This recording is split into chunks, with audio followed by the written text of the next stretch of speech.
I wanna show you how to make a light leak transition effect in Premiere Pro. Let's go! First of all, you need to create the adjustment layer. Right click of the mouse, new item, adjustment layer. Drag your adjustment layer above the video clips. Just cut it from the both sides and put it in the position where you want that the effect will happen. Then go to Effects and write Lens Flare. Add the lens flare effect above your adjustment layer. Move your timeline to the beginning of the adjustment layer. Click on the flare center and flare brightness. The first of watch icons will appear. Using X and Y position, move your light on the top left corner.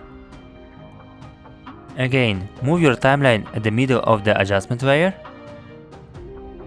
Using X and Y position, move your light at the middle of the video clip. Again, move your timeline slider at the end of the adjustment layer.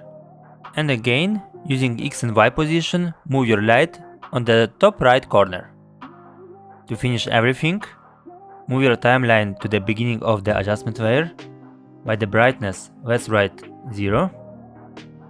Move your timeline at the middle of the adjustment layer. By the flare brightness, let's write 300. And move your timeline to the end of the adjustment layer. Let's write again 0. Everything is ready, let's see the result. Help to grow this channel, put your like and subscribe.